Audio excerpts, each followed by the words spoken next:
the crisis in the U.S. home loans market threatens the wider American economy, President Bush has announced plans to freeze interest rates for hundreds of thousands of homeowners. He's trying to help out the now notorious subprime market, where loans have been offered to people on low incomes and with poor credit histories. Here's Matt Fry.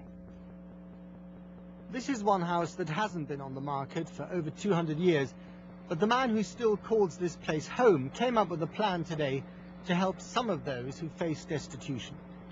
George Bush is a firm believer in free markets, but such is the crisis in the housing sector and such is its importance to the rest of the economy that the administration was forced to ride to the rescue today. The housing market is moving through a period of change. In recent years, innovative mortgage products have helped millions of Americans afford their own homes, and that's good.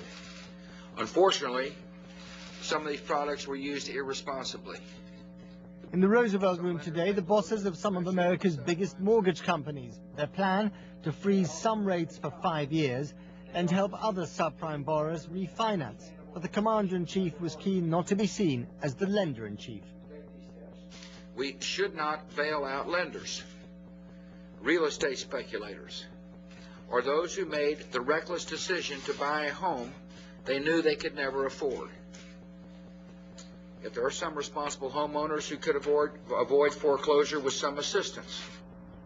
Well over 1 million could benefit. The administration hopes that its initiative will gather steam in the private sector. Who better then to knock reluctant heads together than Treasury Secretary Henry Paulson, a former chairman of Goldman Sachs. He's a king of Wall Street, now serving on Pennsylvania Avenue. This is a private sector effort involving no government money. So some may ask, why are these government officials here today? We are here because we all know that it is in everyone's interest, homeowner, servicer, investor, to develop a market-based approach to avoid foreclosures that are preventable. A rash of for sale signs can be proof of the market moving or the market stalling. Today it's the latter, and not just here. The UK is also heading for a dive. In this crisis and in this global economy, we're all Americans, whether we like it or not. Matt Fry there. Did President Bush make the right move? Well, here in our studio tonight is Eli Lehrer from the Competitive Enterprise Institute. What do you think? I think that President Bush most likely made a mistake today. At best, this will do nothing. At worst, it will make things worse. It's supposed to rescue a large number, hundreds of thousands of homeowners who've got in too far. The 1.2 or 1.4 million that the President claimed today is much too high. It will be more like a few 100,000 at most.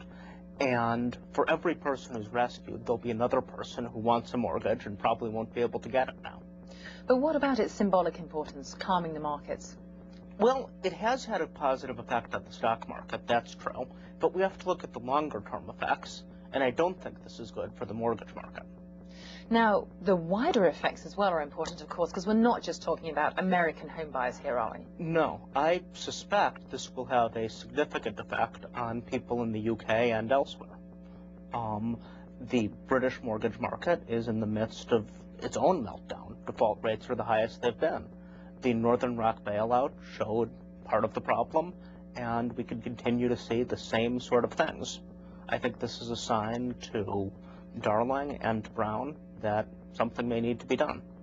But if you're saying don't freeze rates, what is your prescription? Do nothing. I wrote a paper with that title. The best thing to do is to let the market work the thing out. The companies that made bad loans, that screwed up, are going out of business in droves. Many are losing billions of dollars. This thing can work itself out on its own. A lack of intervention is exactly what we need. It's very hard for politicians to do that, I know, but that's an interesting and easy prescription. Eli Lehrer, thanks for coming in to join us.